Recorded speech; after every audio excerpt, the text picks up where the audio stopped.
We've all heard stories and maybe even bore first-person witness to the exciting new exhibit concept that debuts and flops, or the amazing new building expansion that opens its doors and remains relatively empty.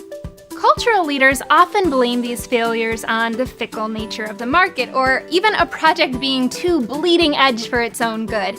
There's no way we could have known, some leaders say.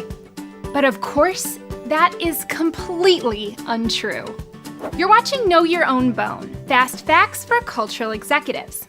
I'm Colleen Dilenschneider. One of the primary roles of market research is to provide information to inform an organization's decision-making processes.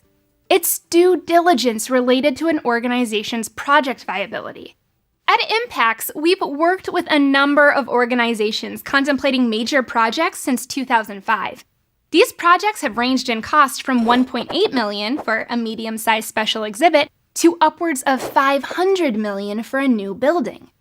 Our experience reveals an interesting finding.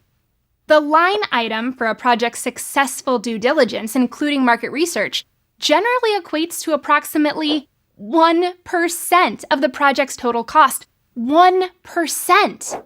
And yet, many organizations still seem to prefer spending millions and just hoping for the best. This guideline suggests that an organization planning a $5 million special exhibit should invest $50,000 at the project's inception to evaluate its potential outcomes. Too often, we overlook or undervalue the investments necessary to maximize these projects' successful conclusions.